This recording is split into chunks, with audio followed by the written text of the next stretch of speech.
ಅವ್ರಿಗೇನೋ ಆಗ್ಬಿಡುತ್ತೆ ಅಂತ ನಿಮ್ಗೆ ಯಾಕೆ ಅಷ್ಟು ಬೇಸರ? ನೀವೇನು ಅವ್ರ ಗಂಡ ಅಲ್ವಲ್ಲ?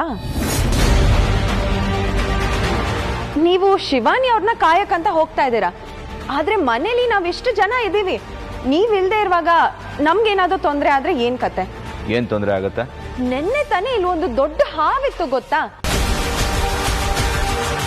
ಬರೀ ಹಾವಲ್ಲ, ಇದ್ದಕ್ಕಿದ್ದಾಗೆ ಆ ಹಾವು ಹೆಣ್ಣಿನ ರೂಪಕ್ಕೆ ಬದಲಾಯ್ತು. ಒಬ್ಬರು ನನ್ನ ಮಗಳ ಬದುಕಲ್ಲಿ ಬರ್ತಾರೆ, ಅವರಿಂದ ನನ್ನ ಮಗಳ ಭವಿಷ್ಯ ಸುಂದರ ಆಗತ್ತೆ ಅಂತ ಕಾಯ್ತಾನೆ ಇದ್ವಿ. ಈಗ ನೀವು ಬಂದಿದ್ದೀರ. ಹೀಗೆ ಎಲ್ಲ ಸರಿ ಹೋಗುತ್ತೆ ಅನ್ನೋ ನಂಬಿಕೆಯಲ್ಲೇ ಬದುಕ್ತಾ ಇದ್ದೀವಿ.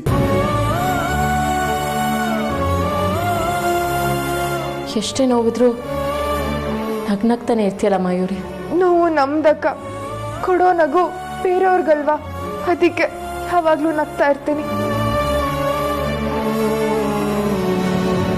ಆಚಾರ್ಯರೇ, ಇನ್ನು ಮುಂದೆ ಮಯೂರಿ ನಿಮ್ಮ ಮಗಳಷ್ಟೇ ಅಲ್ಲ, ನನ್ನ ತಂಗಿ ಕೂಡ. ಇವಳ ಸಮಸ್ಯೆ ಪರಿಹಾರ ಮಾಡೋ ಜವಾಬ್ದಾರಿ ನಂದು.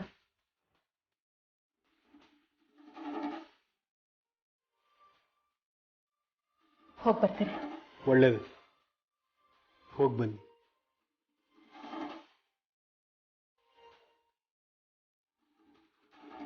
ನಿನ್ನ ಬದುಕಿನಲ್ಲಿ ಬೆಳಕು ತೋರಿಸೋಕೆ ದೇವರು ಬರ್ತಾರೆ ಅಂತ ನಿನ್ನ ಜಾತಕದಲ್ಲಿದೆ ಅಂತ ಹೇಳಿದ್ದಲ್ಲಮ್ಮ. ಆದರೆ ಬಂದಿರೋ ದೇವರಲ್ಲ, ದೇವತೆ. ಆ ದೇವತೆ ಇವಳೇ ಇರಬೇಕು.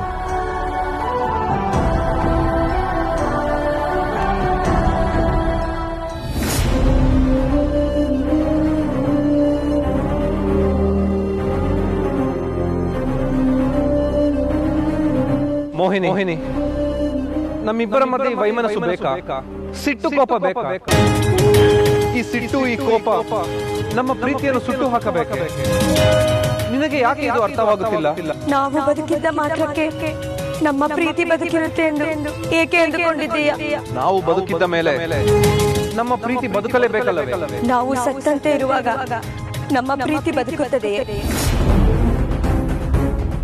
ಅಂದರೆ ನಿನ್ನ ಮಾತಿನ ಅರ್ಥ? ನೋಡು ಶೇಷ, ನೀನು ನಾಗಲೋಕದವನು. ನಾಗಲೋಕದಲ್ಲಿ ನನಗೆ ಯಾವುದೇ ಅಸ್ತಿತ್ವವಿಲ್ಲ. ನಾವು ಮದುವೆಯಾದರೂ ಆ ಮದುವೆಗೆ ಯಾವುದೇ ಅಸ್ತಿತ್ವವಿಲ್ಲ ಶೇಷನಾಗ. ನಮ್ಮ ಮದುವೆಗೆ ಬೆಲೆ ಸಿಗಬೇಕೆಂದರೆ ನನಗೆ ನಾಗಲೋಕದಲ್ಲಿ ನೆಲೆ ಸಿಗಬೇಕು. ಅಂದರೆ ನಾಗಮನೆಗೆ ಜೀವಾತ್ಮ ತುಂಬುವ ಕೆಲಸ ನೀನು ಮಾಡಲೇಬೇಕು. ಆ ಮಾನವ ಕನ್ಯೆ ಮಯೂರಿಯನ್ನು ನೀನು ಮದುವೆಯಾಗಲೇಬೇಕು. ಆಗ ಮಾತ್ರ ನಿನಗೆ ನಾಗಮಣಿಗೆ ಜೀವಾತ್ಮ ತುಂಬಿಸಲು ಸಾಧ್ಯ. ನಾಗಮಣಿಗೆ ಜೀವಾತ್ಮ ತುಂಬುವವರು ನಾಗಲೋಕದವರಾಗಬೇಕು. ಅದು ನೀನಾಗಬೇಕು ಶೇಷನಾಗ. ನೀನು ಆ ನಾಗಲೋಕದ ಅರಸನಾಗಬೇಕು. ಆಗ ಮಾತ್ರ ನೀನು ನಾಗಲೋಕದ ಅಧಿಪತಿಯಾಗಲು ಸಾಧ್ಯ. ನಿನ್ನ ಲೋಕದಲ್ಲಿ ನನಗೊಂದು ಅಸ್ತಿತ್ವ ಕೊಡಬಹುದು. ನಾನು ನಿನ್ನವಳಾಗಿ ನಿನ್ನ ಜೊತೆ ಬದುಕಬಹುದು. ಆಯ್ತು, ನಿನಗೋಸ್ಕರ ನಾನು ಏನು ಬೇಕಾದ್ರೂ ಮಾಡಬಲ್ಲೆ. ನಾನು ಆ ಹುಡುಗಿಯನ್ನು ಪ್ರೀತಿಸುವ ನಾಟಕ ಮಾಡುತ್ತೇನೆ, ಆದರೆ ನಿಜವಾಗಲೂ ಪ್ರೀತಿಸುವುದಿಲ್ಲ. ಆದರೆ ಒಂದು ಮಾತು ಕೊಡು, ನೀನು ನನ್ನ ಮತ್ತೆ ಅವಳ ಮಧ್ಯೆ ಎಂದಿಗೂ ಅನುಮಾನ ಪಡುವುದಿಲ್ಲವೆಂದು ಒಂದು ಮಾತು ಕೊಡು.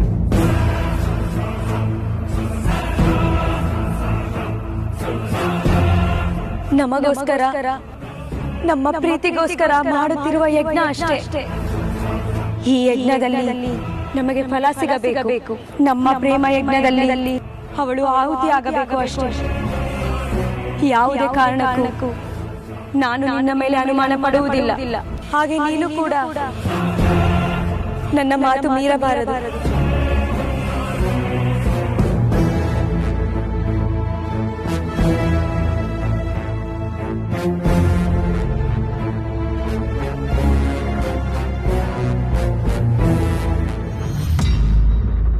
ಶಿವಾನಿ, ಶಾಸ್ತ್ರಿಗಳ ಮಗಳಿಗೆ ನೀನ್ ಮಾಡಿರೋ ಉಪಕಾರ ತುಂಬಾ ದೊಡ್ಡದಮ್ಮ. ಪಾಪ ಫೋನಲ್ಲಿ ನನ್ನ ಹತ್ರ ಎಲ್ಲ ಹೇಳ್ಕೊಂಡು ಕಣ್ಣೀರ್ ಹಾಕಿದ್ರು. ಆದ್ರೂ ಯಾರೋ ಒಬ್ರು ಬಂದು ದೇವಸ್ಥಾನದಲ್ಲಿ ಒಂದು ಹುಡುಗಿಗೆ ತಾಳಿ ಕಟ್ಟಕ್ ನೋಡೋದು ಅಂದ್ರೆ ಏನು? ನಾನೇನಾದ್ರು ದೇವಸ್ಥಾನದಲ್ಲಿ ಇದ್ದಿದ್ರೆ ಅಲ್ಲಿದ್ದವ್ರನ್ನ ಫುಟ್ಬಾಲ್ ಆಡ್ಬಿಡ್ತಿದ್ದೆ ಅಷ್ಟೇ. ಅಲ್ಲಮ್ಮ ಶಿವಾನಿ, ಅಲ್ಲಿ ಬೇರೆ ಯಾರು ಗಂಡಸರಿರ್ಲಿಲ್ವಾ? ಇದ್ರು, ಆದ್ರೆ ಎಲ್ಲ ಸುಮ್ಮನೆ ನಿಂತಿದ್ರು. ನಮ್ ಗೋವಿಂದ ಅಲ್ಲಿಗೆ ಹೋಗಿದ್ರು ಅಷ್ಟೇ, ಸುಮ್ಮನೆ ನಿಂತು ಬರ್ತಾ ಇದ್ದ. ಹಲೋ, ನನ್ನ ಹೆಸರು ಗೋವಿಂದ. ನನಗೆ ಸಿಟ್ಟು ಬಂದ್ರೆ ನಾನು ಮುಂದೆ ಇದ್ದವರೆಲ್ಲ ಗೋವಿಂದ. ಅಯ್ಯೋ, ನಿನಗ್ ಸಿಟ್ಟು ಬಂದ್ರೆ ಅಲ್ಲ, ನಿನ್ನ ಎದುರುಗಡೆ ಇರೋರಿಗೆ ಸಿಟ್ಟು ಬಂದ್ರೆ ನೀನೇ ಗೋವಿಂದ.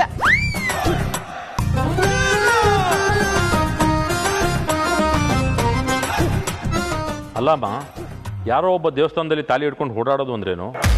ಅದನ್ನ ತೊಗೊಳಕ್ ಬಲವಂತವಾಗಿ ಒಂದು ಹುಡುಗಿ ಕಟ್ಟೋದು ಅಂದ್ರೇನು?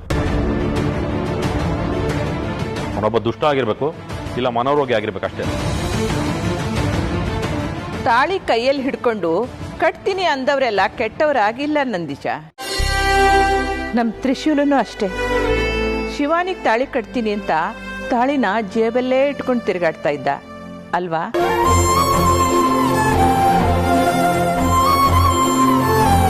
ತಾಳಿ ರೆಡಿ ಇದೆ, ನಿನಗೂ ಇಷ್ಟ ಆಗಿದೆ. ಇನ್ನು ಉಳಿದಿರೋದು ನೀನು ಧಾರೆ ಸೀರೆಯಲ್ಲಿ, ತಾಳಿ ನಿನ್ ಕುತ್ತಿಗೆ. ತ್ರಿಶೂಲ್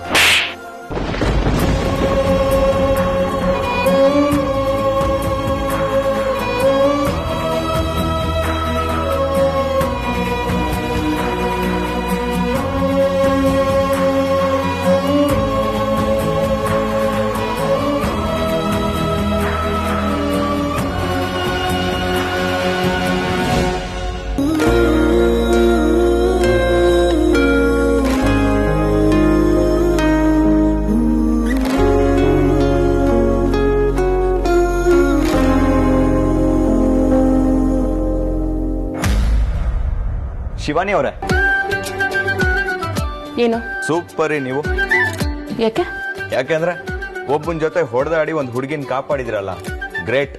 ಒಳ್ಳೆ ಕೆಲಸ ಮಾಡಿದೀರಾ. ಅದ್ರಲ್ಲಿ ಒಳ್ಳೆ ಕೆಲಸ ಏನಿದೆ? ನನ್ನ ಕರ್ತವ್ಯ ನಾನು ಮಾಡಿದೆ ಅಷ್ಟೆ.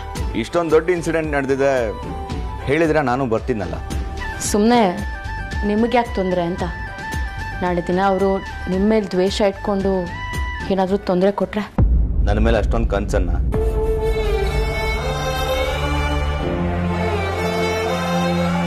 ಇದೇ ಪ್ರಶ್ನೆ ನಾನು ನಿಮಗೆ ಕೇಳಿದ್ರೆ, ಅವ್ರೇನಾದರೂ ನಿಮಗೆ ಬಂದು ತೊಂದರೆ ಕೊಟ್ರೆ?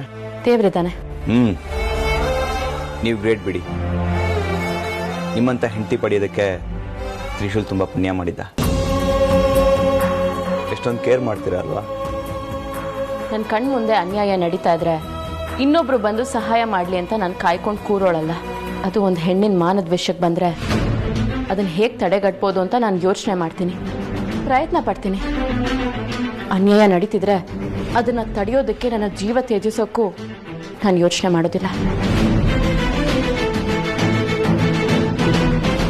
ಪ್ರೀತಿಸೋರ್ಗೂ ಜೀವ ಕೊಡಬೇಕು ಅಂತೀರಾ, ಅನ್ಯಾಯ ನಡೀತಿರೋರ್ಗೂ ಜೀವ ಕೊಡಬೇಕು ಅಂತೀರಾ. ನಿಮಗೂ ಒಂದು ಜೀವ ಇದೆ, ನಿಮ್ಮ ಹೊಟ್ಟೆಲೂ ಒಂದು ಜೀವ ಇದೆ. ದಯವಿಟ್ಟು ಇನ್ನೊಂದ್ಸಲ ಜೀವ ಬಿಡೋ ಮಾತಾಡಬೇಡಿ. ನಂಗೆ ತುಂಬ ಬೇಜಾರಾಗುತ್ತೆ. ಯಾಕೆ ನಿಮ್ಗೆ ಬೇಜಾರಾಗುತ್ತೆ? ನನ್ನ ಬಗ್ಗೆ, ನನ್ನ ಮಗು ಬಗ್ಗೆ ನಿಮಗೆ ಯಾಕೆ ಅಷ್ಟೊಂದು ಕಾಳಜಿ? ಕೆಲವು ವಿಷಯಗಳನ್ನ ಹೇಳಕ್ಕಾಗಲ್ಲ, ನೀವೇ ಅರ್ಥ ಮಾಡ್ಕೊಳ್ಳಿ.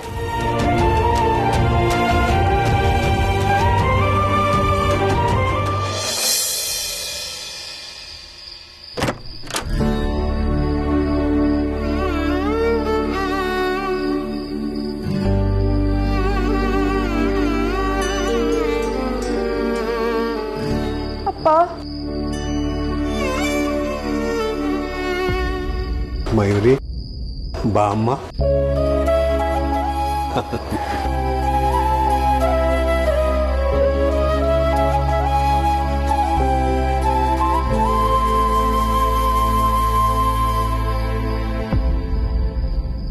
ಯಾಕಮ್ಮ, ಯಾಕೆ ಅಳ್ತಿದ್ಯಾ? ನಿನ್ನನ್ನು ಚೆನ್ನಾಗಿ ನೋಡ್ಕೊಳ್ಳಾರ್ದ ಅಪ್ಪ ಸಿಕ್ಕಿದಾನೆ ಅಂತ ಅಳ್ತಾ ಇದೆಯಲ್ಲಮ್ಮ. ಅಲ್ಲಪ್ಪ, ನಿನ್ನಂತ ದೇವ್ರಂತವ್ರ ಹೊಟ್ಟೆಲಿ ಎಂತ ಪಾಪಿ ಹುಟ್ಬಿಟ್ಟೆ ಅಂತ ಕಣ್ಣೀರ್ ಹಾಕ್ತಾ ಇದ್ದೀನಿ. ಯಾಕಮ್ಮ, ಯಾಕೆ ಯಾಕೆ ಹೀಗೆಲ್ಲ ಮಾತಾಡ್ತಿದ್ಯಾ ನೀನು? ಇನ್ನೇನಪ್ಪ, ಮತ್ತೆ ನನಗಮ್ಮ ಇಲ್ಲ, ಆದ್ರೆ ನಿನ್ ಪ್ರೀತಿಲಿ ಯಾವತ್ತೂ ನನಗಮ್ಮನ ನೆನಪಾಗ್ಲೇ ಇಲ್ಲ. ಅಮ್ಮನ್ ಕೊರತೆ ಇಲ್ದೇ ಇರೋ ತರ ನನ್ನ ಬೆಳೆಸಿದ್ಯಾ, ನನ್ನ ಅಷ್ಟು ಚೆನ್ನಾಗಿ ನೋಡ್ಕೊಂಡಿದ್ಯಾ. ಆದ್ರೆ ನಾನ್ ನಿನ್ನ ಮಗಳಾಗಿ ನಿನಗ್ ಬರೀ ನೋವನ್ನೇ ಕೊಟ್ಟಿದ್ದೀನಲ್ವಾ ಅಪ್ಪ. ನೋಡ್ದವ್ರೆಲ್ಲ ಇವರೇ ಮಯೂರಿ ಅವರಪ್ಪ, ಜಾತಕ ಸರಿ ಇಲ್ದೇ ಇರೋಳಪ್ಪ ಅಂತೆಲ್ಲ ಅಂತಾರೆ. ದೈವ ಭಕ್ತರು, ಜಾತಕ ನೋಡೋರು, ಜ್ಯೋತಿಷ ಹೇಳೋರು, ಆದ್ರೆ ಇವ್ರ ಮಗಳ ಭವಿಷ್ಯನೇ ಏನು ಅಂತ ಹೇಳಕ್ಕಾಗದೆ ಇರೋನು ಅಂತೆಲ್ಲ ಆಡ್ಕೋತಾರೆ ಅಪ್ಪ ನಿನ್ನ.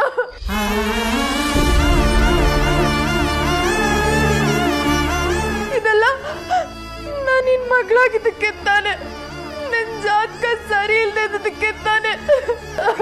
ಯಾರಮ್ಮ ಯಾರಮ್ಮ ಹೇಳಿದ್ ನಿನ್ ಜಾತಕ ಸರಿ ಇಲ್ಲ ಅಂತ? ನಿನ್ ಜಾತಕ ಕೋಟಿಗೊಂದಮ್ಮ, ಕೋಟಿಗೊಂದು. ನಿನ್ನ ಮದುವೆ ಆಗೋ ವರನ್ ಜಾತಕನು ಸಹ ಕೋಟಿಗೊಂದು ಆಗಿರ್ಲೇಬೇಕಲ್ವಾ? ನಾವು ಏನೋ ಸರಿಯಾಗತ್ತೆ ಅಂತ ಹೇಳಿ ಪೂಜೆ ಪುನಸ್ಕಾರ ದೇವಸ್ಥಾನ ಅಂತ ಹೇಳ್ಕೊಂಡು ಈ ಜಾತಕ ತೋರಿಸಿ ಸರಿ ಮಾಡೋಣ ಅಂತ ಯೋಚನೆ ಮಾಡಿದ್ವಿ. ಅದೇ ನಾವು ಮಾಡಿದ ತಪ್ಪಮ್ಮ, ಅದು ತಪ್ಪು.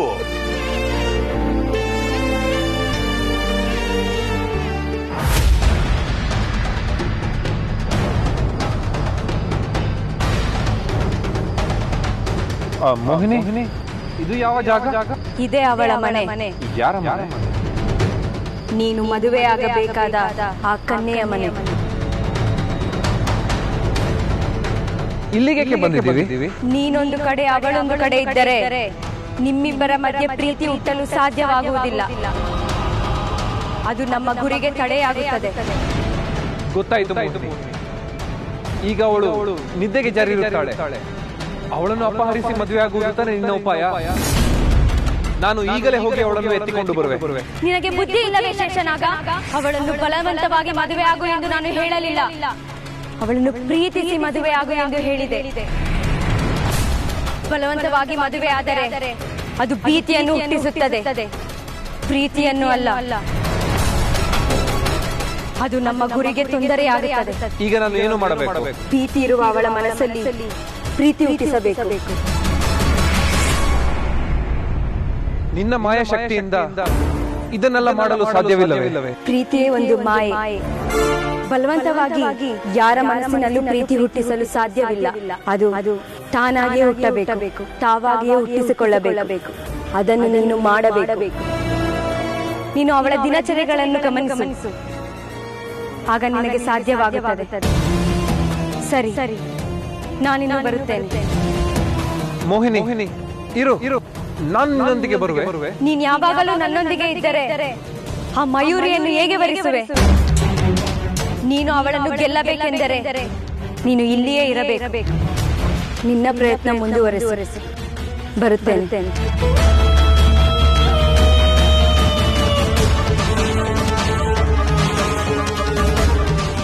ಇವತ್ತು ಶಿವಾನಿ ಬಂದು ಹೋದಾಗಿನಿಂದ ಏನೋ ನೆಮ್ಮದಿ, ಏನೋ ಒಂದ್ ರೀತಿ ಒಳ್ಳೇದಾಗತ್ತೆ ಅನ್ನೋ ನಂಬಿಕೆ ಬಂದಿದ್ಯಮ್ಮ. ಅಲ್ಲಪ್ಪ, ಎಲ್ಲ ಹೇಳ್ತೀರಾ, ಆದ್ರೆ ಇದ್ದಕ್ಕಿದ್ದಾಗೆ ಯಾವನೋ ಬಂದು ನನಗ್ ತಾಳಿ ಕಟ್ಟಕ್ ಬಂದಿದ್ಯಾಕೆ? ನೋಡಮ್ಮ, ಇವತ್ತು ಪ್ರಶ್ನೆ ಇಟ್ಟು ಕವಡೆ ಹಾಕಿ ಎಲ್ಲ ನೋಡಿದ್ನಮ್ಮ. ಏನೋ ಅಸ್ಪಷ್ಟ, ಏನೋ ತಡೆ ಇದೆ.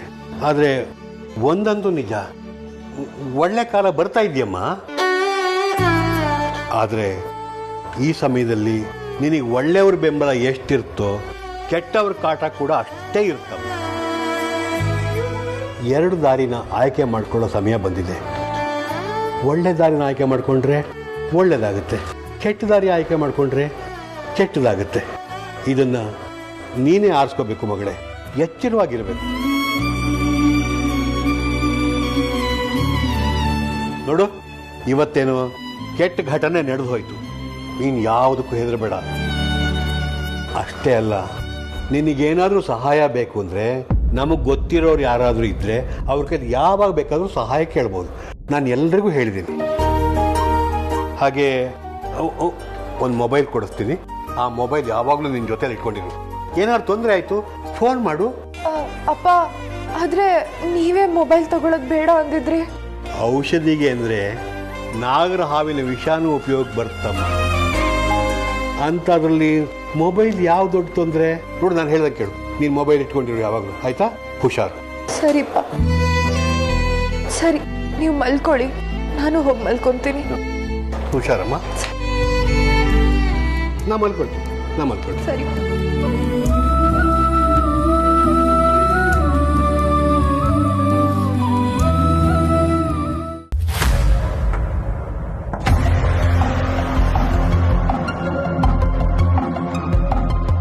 ಹೇಗಾದ್ರೂ ಮಾಡಿ ಇವನಿಗೆ ಹತ್ರ ಆಗ್ಬೇಕು, ಅವಳನ್ನ ದೂರ ಮಾಡ್ಬೇಕು ಅಂದ್ರೆ ಆಗ್ತಾನೆ ಇಲ್ವಲ್ಲ.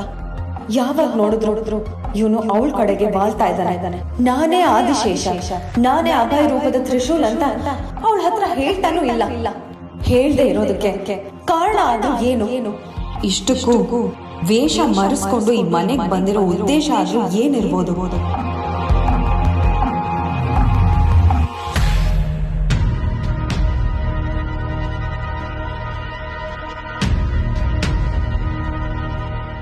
ಶಿವಾನಿ ಅವರೇ, ಬನ್ನಿ ಹೋಗೋಣ. ಎಲ್ಲಿಗೆ? ದೇವಸ್ಥಾನಕ್ಕೆ. ದೇವಸ್ಥಾನಕ್ಕ? ಹಾ, ನೀವು ದೇವಸ್ಥಾನಕ್ಕೆ ತಾನೇ ಹೋಗ್ತಿರೋದು? ಹೌದು, ನಾನು ಹೋಗ್ತಿರೋ ದೇವಸ್ಥಾನಕ್ಕೆ. ಆದ್ರೆ ನೀವೆಲ್ಲಿಗೆ ಬರ್ತಾ ಇದ್ದೀರಾ? ಯಾಕೆ, ನಾನು ದೇವಸ್ಥಾನಕ್ಕೆ ಬರಬಾರ್ದಾ? ಬರ್ಬೋದು, ಆದ್ರೆ ನನ್ನ ಜೊತೆ ಬರೋ ಅವಶ್ಯಕತೆ ಇಲ್ಲ. ಅಲ್ಲ, ಒಬ್ಬರೇ ಹೋಗ್ತಿದ್ರಲ್ಲ, ಅದಕ್ಕೆ ನಾನು ಜೊತೆಲಿ ಬರ್ತೀನಿ ಅಂತ ಹೇಳಿದೆ. ಅಭಯ್ ಅವರೇ, ಇದು ನನ್ನೂರು, ನನಗೆ ದಾರಿ ಏನು ಹೊಸ್ತಲ್ಲ. ನಾನು ಒಬ್ಳೆ ಹೋಗಿ ಬರ್ತೀನಿ, ಪರವಾಗಿಲ್ಲ. ಅಯ್ಯೋ ಮೇಡಮ್, ನಿನ್ನೆ ಬೇರೆ ಯಾರಿಗೋ ಹಿಗ್ಗ ಮೊಗ್ಗ ಹೊಡೆದಿದ್ದೀರಾ. ತುಂಬಾ ಡೇಂಜರ್ ಮೇಡಮ್ ಮನುಷ್ಯರು. ನೋಡಿ, ಈ ಮನುಷ್ಯರು ಹೇಗೆ ಗೊತ್ತಾ? ಹಾವುಗಳಿಗೆ ಹಲ್ಲಲ್ಲಿ ಮಾತ್ರ ವಿಷ ಇರುತ್ತೆ, ಅದೇ ಮನುಷ್ಯನಿಗೆ ನೆತ್ತಿಯಿಂದ ಪಾದದವರೆಗೂ ವಿಷಾನೇ. ಅವನು ಮನ್ಸಲ್ಲೂ ವಿಷ ತುಂಬ್ಕೊಂಡಿರ್ತಾನೆ. ನೋಡಿ, ಈಗ ನೀವು ಅವನಿಗೆ ಹೊಡೆದಿದ್ದೀರಾ. ಅವನೀಗ ಮನೆಯಲ್ಲೋ ಅಥವಾ ಬೇರೆ ಎಲ್ಲೋ ಕೂತಿರ್ತಾನೆ, ಲೈಟಾಗಿ ಕುಡ್ದಿರ್ತಾನೆ. ಆಮೇಲೆ ನೀವು ಹೊಡೆದಿದ್ದು ಇದನ್ನೇ ನೆನೆಸ್ಕೊಂಡು ಜಾಸ್ತಿ ಕುಡಿತಾನೆ. ಆಮೇಲೆ ಫ್ರೆಂಡ್ಸ್ನ ಮೀಟ್ ಮಾಡ್ತಾನೆ. ಮಗ ನನಗೆ ಹೊಡೆದ್ಬಿಟ್ಲು ಅಂತಾನೆ. ಅವರೆಲ್ಲ ಸೇರ್ಕೊಂಡು ಇವನ್ನ ರೊಚ್ಚಿಗೆ ಬಿಡಿಸ್ತಾರೆ. ಒಂದು ದೊಡ್ಡದಾಗಿ ಪ್ಲಾನ್ ಮಾಡ್ಕೋತಾರೆ. ಆಮೇಲೆ ದೇವಸ್ಥಾನಕ್ಕೆ ಬಂದು ನಿಮ್ಮಲ್ಲಿ ಅಟ್ಯಾಕ್ ಮಾಡಿದ್ರೆ ಆಗೇನು ಮಾಡ್ತೀರಾ? ಅವನು ನೇರವಾಗಿ ಅಟ್ಯಾಕ್ ಮಾಡ್ತಿರ್ಬೋದು. ದೂರದಲ್ಲೆಲ್ಲೋ ನಿಂತ್ಕೊಂಡು ನಿಮಗೆ ಶೂಟ್ ಮಾಡಿಬಿಟ್ರೆ, ಅಥವಾ ಕಣ್ಣಕ್ಕೆ ಖಾರದ ಪುಡಿ ಹಚ್ಚಿ ನಿಮ್ಮ ಮೇಲೆ ಅಟ್ಯಾಕ್ ಮಾಡಿಬಿಟ್ರೆ? ಅದಕ್ಕೆ ಸೇಫ್ಟಿಗಿರ್ಲಿ ಅಂತ ನಾನು ನಿಮ್ಮ ಜೊತೆಲಿ ಬರ್ತೀನಿ ಅಂದೆ. ಅಭಯ್ ಅವರೇ, ತೊಂದರೆ ಬಂದ್ರೆ ಅದನ್ನ ಹೇಗೆ ಎದುರಿಸ್ಬೇಕು ಅಂತ ನಿಮ್ಗಿಂತ ಚೆನ್ನಾಗಿ ನನಗೆ ಗೊತ್ತು. ಹಾ, ಅದು ನನಗೂ ಗೊತ್ತು. ಆದರೆ ಒಂದ್ಸಲ ಪ್ರಾಕ್ಟಿಕಲ್ ಆಗಿ ಯೋಚನೆ ಮಾಡಿ. ನೀವು ದೇವಸ್ಥಾನಕ್ಕೆ ಹೋದಾಗ ಅವ್ರು ಬರ್ತಾರೆ ಅಂತ ಕಾಯ್ತಿರ್ತೀರಾ? ಇಲ್ಲ ತಾನೆ? ನೀವು ಪ್ರದಕ್ಷಿಣೆ ಹಾಕ್ತಿರ್ಬೇಕಾದ್ರೆ ಹಿಂದಗಡೆಯಿಂದ ಬರ್ಬೋದು. ಆಮೇಲೆ ನೀವು ಧ್ಯಾನ ಮಾಡ್ತಿರ್ಬೇಕಾದ್ರೆ ಕಣ್ಣು ಮುಚ್ಚಿರ್ತೀರಾ, ಮುಂದ್ಗಡೆಯಿಂದ ಬಂದು ಅಟ್ಯಾಕ್ ಮಾಡ್ಬೋದು. ಸ್ವಲ್ಪ ಯೋಚನೆ ಮಾಡಿ.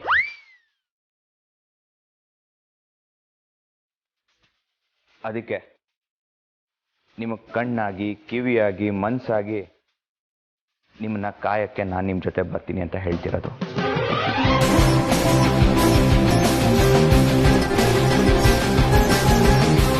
ನಿಮಗೇನಾದರೂ ಆದರೆ ಅದನ್ನು ಸಹಿಸ್ಕೊಳಕ್ಕಾಗಲ್ಲ ರೀ.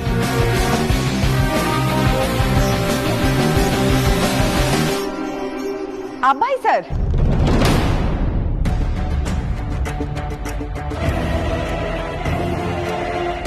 ಯಾಕೆ ಅಷ್ಟೊಂದು ಕಾಳಜಿ ಮಾಡ್ತಾ ಇದ್ದೀರಾ?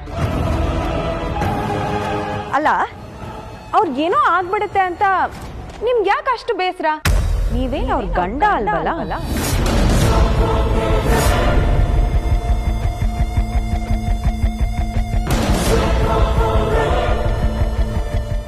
ಅಲ್ಲ ಸರ್, ಏನ್ ನಿಮ್ ಪ್ರಾಬ್ಲಮ್ಮು?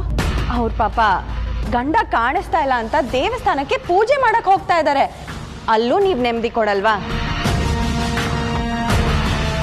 ನಾನು ಬರ್ತೀನಿ ಅಂತ ಯಾಕೆ ಅವ್ರಿಗೆ ಅಷ್ಟು ಹಿಂಸೆ ಇಡ್ತಾ ಇದ್ದೀರಾ? ಅಲ್ಲ, ನೀವ್ ಬಂದ್ ಕೆಲ್ಸ ಮಾಡದ್ ಬಿಟ್ಟು ಬೇರೆ ಏನೇನೋ ಮಾಡ್ತಾ ಇದ್ದೀರಾ? ನಾನು ಬಂದ ಕೆಲಸ ಏನು ಅಂತ ನಿಮಗೆ ಸರಿಯಾಗಿ ಗೊತ್ತಾ ಮಿಸ್ ಮಾಯಾ? ನಾನು ಮಾತಾಡಿದ್ರೆ, ನಾನು ಒಂದು ಕಡೆ ನೋಡಿದ್ರೆ, ನನ್ನ ಫೋನ್ ಅಟೆಂಡ್ ಮಾಡಿ ಆಚೆ ಹೋದರೆ ಅದು ಎಲ್ಲ ನನ್ನ ಕೆಲಸದ ಒಂದು ಭಾಗ. ಈ ಮನೇಲಿ ಯಾರಿಗೂ ತೊಂದರೆ ಆಗಬಾರ್ದು, ಎಲ್ರೂ ಕಾಪಾಡಬೇಕು ಅಂತ ತಾನೇ ನಾನು ಬಂದಿರೋದು. ಶಿವಾನಿ ಅವ್ರಿಗೆ ಏನೂ ಆಗಬಾರ್ದು, ಅವ್ರನ್ನ ಕಾಯೋದು ನನ್ನ ಕರ್ತವ್ಯ.